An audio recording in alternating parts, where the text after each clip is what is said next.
Hello friends, welcome back to my YouTube channel जिसका नाम है सीक्रेट टॉक्स और मैं हूं आपका दोस्त एंड होस्ट चंद्रा। आज हम करने वाले हैं weekly analysis of the market, यानी निफ्टी बैंक निफ्टी का हम वीकली एनालिसिस करेंगे। साथ ही साथ हम कल यानी मंडे को डेली एनालिसिस करेंगे कि कल का हम क्या ट्रेड ले सकते हैं, और साथ ही साथ हम करेंगे कुछ स्टॉक्स का डेली एनालिसिस, यानी कल के लिए हम कौन कौन से स्टॉक पिक कर सकते हैं। तो सबसे पहले मैं आपको निफ्टी में अपना वीकली एनालिसिस का चार्ट दिखाऊंगा। ये आपको जो दिखाई दे रहा है वो निफ्टी का वीकली एनालिसिस का चार्ट दिखेगा। यहाँ पर आप देखेंगे निफ्टी में ऑलरेडी जो दो बड़े बड़े कैंडल बन चुके हैं निफ्टी में, बहुत ही ज़्यादा बियरिश, और आपको देखेगा कि निफ्टी ने 15,740 का लेवल काफ़ी ब्रूटली तोड़ दिया है, जिसकी मैं काफ़ी दिनों से बात कर रहा था कि 15,740 का लेवल टूट सकता है, उसके बाद काफ़ी ज़्यादा सेल ऑफ आ सकता है, वो आ भी गया है। अब मार्केट यहाँ से कैसा बिहेव कर सकता है नेक्स्ट वीक के लिए, तो मेरा मानना है कि जब दो बड़े रेड कैंडल बनते हैं, गैप पे गैप डाउन खुलता है मार्केट, उसके बाद थोड़ा सा पॉज, यानी मार्केट को भी थोड़ा सा आराम की जरूरत होता है। आपको पता है कि जब हम बड़ी रेस करते हैं, बड़ा कुछ अचीव करते हैं, तो हमें बीच में एक रेस्ट की जरूरत पड़ती है। तो वैसे भी मार्केट ही बिहेव करता है, यानी निफ्टी बहुत बड़ा गैप डाउन खुल चुका है। वीकली में भी काफ़ी ज़्यादा पॉइंट नीचे को आ चुका है। अगर आप यहाँ से ऊपर वाली कैंडल से नापेंगे तो ऑलमोस्ट 1200 to 1300 पॉइंट्स निफ्टी में सेल ऑफ आ चुका है। अगर आप कोई से भी दो रेड कैंडल देख लीजिए, यानी ये अगर मैं यहाँ से दिखाना शुरू करूँ आपको 18 अक्टूबर, ये मैं आपको लर्निंग दे रहा हूँ कि मार्केट किस तरह से बिहेव करता है। अगर आप पुराना यानी बैक हिस्ट्री भी देखेंगे, बैक टेस्टिंग करेंगे, तो आप देखेंगे यहाँ पे 18 अक्टूबर को, देन 25 अक्टूबर को बड़ी बड़ी रेड कैंडल बनी। उसके बाद देखिए एकदम मार्केट नहीं हिला, मार्केट में ये दो ग्रीन कैंडल बनी, उसके बाद दोबारा से मार्केट हिला, यानी ये जो बीच की दो ग्रीन कैंडल बनी ये पॉज कैंडल्स है। उसके बाद अगेन 15 नवंबर को मार्केट बहुत ज़्यादा गिरा, उसके बाद 22 नवंबर को मार्केट बहुत ज़्यादा डाउनफॉल हुआ, उसके बाद 29 नवंबर को यानी जो अगला वीक था उसमें मार्केट ने हॉल्ट किया, यानी साइडवेज मार्केट गया। उसके बाद मैं आपको दिखा दूं, अगर 17 जनवरी का मार्केट जो वीक था बहुत ज़्यादा गिरा, उसके बाद 24 जनवरी का जो मार्केट था बहुत ज़्यादा वीकली में बियरिश था, और उसके बाद का जो वीक था वो एक पॉज कैंडल बना। तो कहीं पे भी आप देख लेंगे, उसके बाद 21 फैब का दिखाऊं चाहे मैं 28 फैब का दिखाऊं, दोनों बहुत बियरिश थे। उसके बाद मार्केट 7 मार्च को ऊपर की तरफ पहुंच गया। हालांकि मार्केट खुला यहाँ पर नीचे, तो सिर्फ यही वीक है जिसमें मार्केट नीचे खुला, बाकी जो हमने वीक की स्टडी की उसमें मार्केट साइडवेज खुला है। तो प्रोबेबिलिटी बहुत हाई है कि मार्केट अपने जो मार्केट ने ऑलरेडी बियरिश कैंडल बना चुकी है बड़ी बड़ी, अब मार्केट उसके बाद साइडवेज कैंडल बनाएगा। और मैं आपको अगर 2 मई का भी दिखाऊं, देन अगेन 9 मई का भी वीकली एनालिसिस दिखाऊं, तो उसके बाद भी आप देखेंगे मार्केट बहुत ज़्यादा बियरिश नहीं हुआ। दो कैंडल में यानी 2 वीक बियरिश होने के बाद मार्केट साइडवेज या अप ट्रेंड मूव किया। तो वैसे ही आपका जो 6 जून का मार्केट है वो बहुत ज़्यादा बियरिश था, उसके बाद गैप डाउन खुला, एंड देन 13 जून का भी मार्केट बहुत ज़्यादा बियरिश था और गैप डाउन खुला था बहुत बड़ा। तो अब मार्केट में बहुत ही हाई प्रोबेबिलिटी है कि मार्केट यहाँ से साइडवेज टू एक हल्का सा अप ट्रेंड पकड़ेगा, और ये जो 15,740 का लेवल है इसको दोबारा से रीटेस्ट करने आएगा, क्योंकि ये बहुत ज़्यादा स्ट्रॉन्ग लेवल था। तो यहाँ पे मार्केट थोड़ा सा अप ट्रेंड में आ सकता है और थोड़ा सा साइडवेज जा सकता है। तो अगर मैं आपको डेली टाइम फ्रेम में भी दिखाऊं, तो डेली टाइम फ्रेम में भी आप देखेंगे मार्केट नहीं 15,740 का लेवल टूटा है, और जो अगला निफ्टी पे सपोर्ट दिख रहा है जो काफ़ी क्रूशियल सपोर्ट है, वो मैं देखना चाहूँगा अपना 14,880 का, या कह लीजिए 14,900 का सपोर्ट है। वो काफ़ी ज़्यादा क्रूशियल है, जहाँ पर मार्केट एकदम से मूव नहीं कर सकता है। हालांकि मार्केट ने डेली टाइम फ्रेम में ये ट्रेंड लाइन ब्रेक कर दी है, लेकिन अगेन ये रीटेस्ट होना ज़रूरी है। तो 15 मिनट टाइम फ्रेम में आ जाते हैं और देख लेते हैं कि निफ्टी को कल हम एनालिसिस कैसे कर सकते हैं, क्योंकि वीकली में मैं आपको ऑलरेडी दिखा दिया है कि वीकली में मार्केट बहुत बड़ा मूव, तो ट्रेंडी मूव तो आने नहीं वाला है। पहले एक पॉज कैंडल बनेगी और उसके बाद फॉलो ऑन आएगा, यानी अगर मार्केट को नीचे भी और गिरना है तो पहले एक पॉज कैंडल बनाना जरूरी है, उसके बाद मार्केट फॉलो थ्रू में नीचे गिर सकता है या ऊपर जा सकता है। वो हम देखेंगे आने वाले वीक में, आने वाले टाइम में। तो अगर मार्केट में देखूं तो मार्केट अभी एक जोन में फंसा हुआ है। ये जो आपको रेक्टेंगल टाइप का दिख रहा है, जो मैं आपको ये ड्रॉ करके दिखा दूँ, ये रेक्टेंगल टाइप का दिख रहा है, तो मार्केट इस जोन में फंसा हुआ है अभी। तो इस जोन का अगर ब्रेकआउट होता है तो निफ्टी में हमें डाउन साइड के टारगेट मिल सकते हैं। यानी अगर मैं आपको केस 1 टू केस 2 दूँ, तो अगर मार्केट आसपास ही कहीं खुल के और 15,200 का जो लो बनाया था उसने लास्ट डे का, उसको ब्रेक कर देता है और 15 मिनट की कैंडल एक क्रॉस कर देता है, तो यहाँ पे हम डाउन साइड का टारगेट ले सकते हैं 70 to 100 पॉइंट्स हमें डाउन साइड के टारगेट मिल सकते हैं। डाउन साइड के लिए अगर मार्केट आसपास कहीं खुलता है और 15,200 का लो 50 मिनट की कैंडल के साथ बियरिश कैंडल के साथ तोड़ता है, तो सेकंड पॉसिबिलिटी हो जाता है कि मार्केट बहुत बड़ा गैप डाउन खुलता है। तो उस केस में हम जो उस समय मार्केट का प्राइस एक्शन होगा उसके बेसिस पे केस करेंगे, ट्रेड करेंगे, अभी नहीं करेंगे। यानी हो सकता है कि मार्केट बहुत बड़ा गैप डाउन खुले और ये जो 15,200 का लेवल है इस पे रेजिस्टेंस बनाए और 5 मिनट की एक नेगेटिव कैंडल बनाए तो हम शॉर्ट कर सकते हैं। दूसरा केस ये है। मार्केट तीसरा केस मैं आपको दूंगा कि अब मार्केट अगर गैप अप खुल जाता है, मार्केट अगर गैप अप खुल जाता है यानी आज कल मार्केट बंद हुआ था और मार्केट उससे 100 पॉइंट से गैप अप खुल जाता है, तो हमको क्या चाहिए, हमको मार्केट में कहीं पे रेजिस्टेंस ढूंढना पड़ेगा। मेरे जो रेजिस्टेंस है वो डेली टाइम फ्रेम में मैंने ड्रॉ करके रखा है, यानी ये जो डेली टाइम फ्रेम की ट्रेंड लाइन है वो पे है और यानी मार्केट का रेजिस्टेंस है 15,500 पे। मैं दोबारा 15 मिनट की टाइम फ्रेम पे चलता हूँ तो 15,500 पे अगर मार्केट टकराता है ये ट्रेंड लाइन पे और नीचे के लिए एक राइट कैंडल फॉर्म कर लेता है 5 मिनट टाइम फ्रेम में भी, तो हम अगेन मार्केट को शॉर्ट कर सकते हैं। मार्केट का जो टारगेट होना चाहिए उस समय, तब मार्केट का टारगेट होना चाहिए आपके पास 15,400 का लेवल। अगर 15,500 के नीचे मार्केट एक राइट कैंडल बनाता है तो 15,400 मार्केट का टारगेट होना चाहिए। अराउंड 100 से थोड़ा सा ज़्यादा पॉइंट्स आपको अचीव हो सकते हैं। ये था तीसरा सिनारियो। चौथा सिनारियो है कि मार्केट अगर कहीं 15,400 के लेवल के ऊपर एक ग्रीन कैंडल क्लोज कर देता है, स्ट्रॉन्ग ग्रीन कैंडल क्लोज कर देता है, तो हम निफ्टी को अप साइड के लिए भी ट्रेड कर सकते हैं क्योंकि मार्केट अभी जोन में फंसा हुआ है। जोन से बाहर निकलते ही वो किसी भी तरफ का मूव दे सकता है और रीटेस्ट के लिए उसको तो जाना ही है।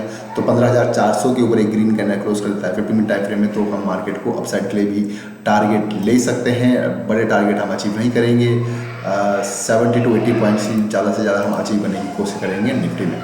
अब बात कर लेते हैं बैंक निफ्टी की। तो बैंक निफ्टी सबसे पहले मैं आपको दिखाऊंगा वीकली एनालिसिस पे कैसा काम कर रहा है। अगर आप देखेंगे बैंक निफ्टी भी स्टार्टिंग से मैं बैक टेस्टिंग करके आपको दिखाऊंगा। तो अभी आप देखेंगे बैंक निफ्टी ने ऑलरेडी ये 30 मई का जो वीक था उसमें एक रेड कैंडल बनाई थी। देन अगेन 6 जून का जो वीक था उसमें रेड कैंडल बनाई थी और अब के यानी 13 जून का जो वीक था उसमें भी रेड कैंडल बनाई है। लेकिन मार्केट अब नीचे की तरफ नहीं जा रहा है, नीचे की तरफ वीक छोड़ रहा है। यानी 2 बार जब मार्केट में बड़ी बड़ी रेड कैंडल बन जाती है तो उसमें मार्केट एक पॉज लेने की कोशिश करता है। चाहे तो आप पुराना मार्केट स्टडी कर लीजिए। यहाँ पे आपको दिखेगा जो पहली रेड कैंडल बनी है 25 अक्टूबर को, देन 1 नवंबर को एक पॉज लिया है, देन 8 नवंबर को वीक जो है उसमें रेड कैंडल बनी है, देन 15 नवंबर को भी रेड कैंडल बनी है, देन 22 नवंबर को बहुत बड़ी रेड कैंडल बनी है। तो ये एक सिनारियो है जिसमें 3 लगातार रेड कैंडल बनी है। उसके बाद अगर आप देखेंगे तो 13 दिसंबर को रेड कैंडल बनी है वीक में, देन 20 दिसंबर को रेड कैंडल बनी है, लेकिन उसके जो नेक्स्ट वीक है उसमें ग्रीन कैंडल बनी है। उसके बाद हम अगेन देखेंगे 21 फेब को रेड कैंडल बनी है, 28 फेब को रेड कैंडल बनी है। उसके बाद हालांकि मार्केट गैप डाउन खुला लेकिन मार्केट ऊपर चला गया। तो यहाँ पे दूसरा केस ऐसा हुआ कि जहाँ पे मार्केट बहुत ज़्यादा नीचे गिर गया। उसके बाद आप देखेंगे 2 मई को रेड कैंडल बनी है, देन 9 मई को रेड कैंडल बनी है, देन 16 मई को रेड कैंडल नहीं ग्रीन कैंडल बनी है। यानी 16 मई को जो वीक था वो ग्रीन बना है। अब अभी ऑलरेडी 3 रेड कैंडल बन चुकी है। तो हमने जितना भी स्टडी किया उसमें 3 कैंडल से ज़्यादा रेड कैंडल नहीं बनी है। अभी ऑलरेडी 3 वीक में रेड कैंडल बन चुकी है, तो प्रोबेबिलिटी आर वेरी हाई कि यहाँ से ग्रीन कैंडल बननी चाहिए। और उसके बाद अगर ये दोबारा से ये जो ट्रेंड लाइन है उसको ब्रेक करता है कहीं मार्केट, तो डेफिनेटली बहुत बड़ा फॉल आ सकता है। जो ये ट्रेंड लाइन है वीकली टाइम फ्रेम की, बहुत बड़ा फॉल आ सकता है बैंक निफ्टी में। तो अब हम देखेंगे डेली टाइम फ्रेम में। तो डेली टाइम फ्रेम में आप देखेंगे कि कितना अच्छा ये रिस्पेक्ट कर रहा है। जो हमने ये mark high and low mark करे हैं, लोअर लो ये पैटर्न फॉर्म कर रहा है बैंक निफ्टी और लोअर हाईस भी बना रहा है जो हमने ट्रेंड लाइन से ड्रॉ करा है। और ट्रेंड लाइन अभी नीचे के लिए ब्रेक तो करी है लेकिन दोबारा से रीटेस्ट के लेवल पे खड़ा है। तो कल अब हम मार्केट को यानी यहाँ पर भी हमें दिखते हैं कि मार्केट में जो आने वाला वीक है उसमें एक पॉज ले सकता है। निफ्टी में तो श्योरिटी ज़्यादा है, बैंक निफ्टी में थोड़ा सा कम लग रही है। मतलब अच्छा मूव कर सकता है अप साइड के लिए भी और डाउन साइड के लिए भी, लेकिन फिर भी कंसोलिडेशन फेज में मार्केट को अभी आना चाहिए क्योंकि ऑलरेडी 3 जो कैंडल बन चुकी है वो रेड कैंडल बन चुकी है। मार्केट को अभी थोड़ा सा आराम की ज़रूरत है क्योंकि लगातार जो लोग प्रॉफिट लेके चल रहे हैं उनको प्रॉफिट बुक करना है, उनको थोड़ा सा रेस्ट मार्केट लेना चाहता है अभी यहाँ पे। तो अभी आप देखेंगे कल के लिए मैं आपको लेवल दूँ तो मार्केट अगर डाउन साइड के लिए अगर मैं बात करूँ तो मार्केट अगर 32,500 का लेवल तोड़ता है, जो कि ये लेवल है 32,500 का,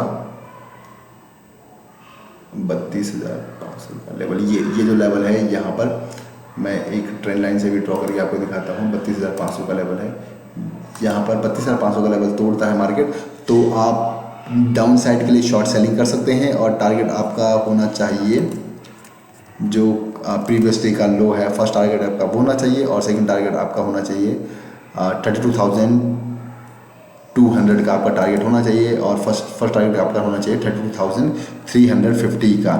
तो अगर कहीं 32,500 के नीचे मार्केट निकलता है, 50 मिनट की कैंडल क्लोज कर देता है, तो साथ ही साथ ये ट्रेंड लाइन भी ब्रेक हो जाएगी। जो 50 मिनट में ऑलरेडी मैंने खींची हुई है वो ट्रेंड लाइन भी ब्रेक हो जाएगी 32,500 का लेवल तोड़ते ही साथ।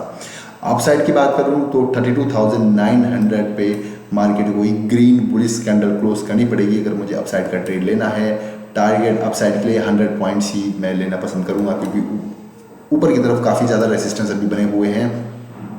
तगड़ा रेसिस्टेंस है 33,250 का लेवल, ये तगड़ा रेसिस्टेंस बना हुआ है। तो 32,900 के ऊपर एक ग्रीन कैंडल क्लोज करनी पड़ेगी और 100 पॉइंट्स ही मेरा टारगेट हो सकता है। डाउन साइड के लिए बड़े टारगेट में ले सकता हूँ बैंक निफ्टी में। तो मैंने आपको वीकली एनालिसिस भी करके दिखा दिया, कल के एनालिसिस भी करके दिखा दिया कल हम ट्रेड कैसे ले सकते हैं। बट आने वाला जो वीक है वो मेरे लिए एक कंसोलिडेशन वीक ही रहने वाला है, यानी साइडवेज वीक रहने वाला है, जैसा मार्केट अभी चार्ट में दिख रहा है। तो अब बात कर लेते हैं कुछ स्टॉक्स की। तो स्टॉक्स में सबसे पहले बैंक ऑफ बड़ौदा में दिखाएंगे आपको कि बैंक ऑफ बड़ौदा एक रेंज में फंसा हुआ है। रेंज है आपकी 96.50 से और 94 के लेवल तक। तो अगर डाउन साइड के लिए 94 का लेवल तोड़ता है बैंक ऑफ बड़ौदा तो आप डाउन साइड के लिए 1% to 1.5% के टारगेट ले सकते हैं। अप साइड के लिए अगर 97 का लेवल तोड़ता है तो आप 1% या 0.5% के टारगेट ले सकते हैं। स्टॉप लॉस आपका दोनों का यानी अपने टारगेट का हाफ होना चाहिए। तो अप साइड के लिए 97 का लेवल, डाउन साइड के लिए 94 का लेवल ब्रेक होना चाहिए। बात कर लेते हैं नेक्स्ट स्टॉक की। नेक्स्ट स्टॉक है हमारे पास टाटा पावर, ये भी एक रेंज में बाउंड है। और टाटा पावर अगर अपसाइड जाना चाहता है तो उसको 215 का लेवल तोड़ना पड़ेगा, क्योंकि 215 है जहाँ से बार बार ये रेसिस्टेंस ले रखा है। यहाँ पर ये आप वीक भी देखेंगे, यहाँ पर रेसिस्टेंस ले रहा है और उसके नीचे ही है। तो अगर ये स्ट्रांगली 215 का लेवल तोड़ देता है 50 मिनट कैंडल के साथ टाटा पावर, तो ये अपसाइड में अच्छे टारगेट दे सकता है 1% तक के। और इसका जो रेसिस्टेंस है, क्योंकि रेसिस्टेंस काफ़ी दूर है, 218 का इसका रेसिस्टेंस है, तो अराउंड 1.50% का रेजिस्टेंस है। लेकिन आप 1% के टारगेट ही अचीव कीजिए अभी किसी अच्छे स्टॉक में, टाटा पावर में। डाउन साइड की बात करूं तो डाउन साइड इसका जो रेजिस्टेंस बना हुआ है वो है 94 का। अगर मैं आपको 1 आवर के टाइम फ्रेम में भी दिखाऊं, यहाँ पर कोई भी कैंडल 207.50 के नीचे क्लोज नहीं दे पा रही है। तो 207.50 के नीचे एक 50 मिनट की कैंडल क्लोज हो जाती है तो आपको टाटा पावर में डाउन साइड के लिए काफ़ी बड़े टारगेट मिल सकते हैं। 1% to 1.5% आप अचीव कर सकते हैं डाउन साइड के लिए, अगर 207.50 के नीचे टाटा पावर एक रेड कैंडल क्लोज करता है 50 मिनट टाइम फ्रेम की। नेक्स्ट स्टॉक है हमारे पास एक्सिस बैंक। एक्सिस बैंक भी अगेन एक बहुत स्ट्रॉन्ग सपोर्ट पे खड़ा है। अगर आप देखेंगे 1 आवर टाइम फ्रेम में, यहाँ पर आप देखेंगे काफ़ी बार ये टेस्ट हुआ है। 13 मई को भी, पीछे भी काफ़ी बार ये टेस्ट हुआ है ये लेवल, और अभी करंटली उसी लेवल पे खड़ा है आपका एक्सिस बैंक। तो अगर axis bank 50 minute time frame में 630 का लेवल तोड़ता है स्ट्रांगली एक रेड कैंडल के साथ 50 मिनट टाइम फ्रेम में 630 का लेवल, तो आपको डाउन साइड के लिए 1.5% to 2% तक के टारगेट भी अचीव हो सकते हैं। एक्सिस बैंक में काफ़ी कमज़ोर एक्सिस बैंक दिखाई दे रहा है। अगर बियरिशनेस आती है मार्केट में तो 630 का लेवल काफ़ी ज़्यादा क्रूशियल होने वाला है। तो ये था दोस्तों weekly analysis, market analysis and then daily analysis भी मार्केट का। तो होप आपको ये वीडियो पसंद आई होगी तो प्लीज़ मेरे चैनल को लाइक शेयर और सब्सक्राइब जरूर करें। तब तक के लिए हैप्पी ट्रेडिंग, गुड बाय।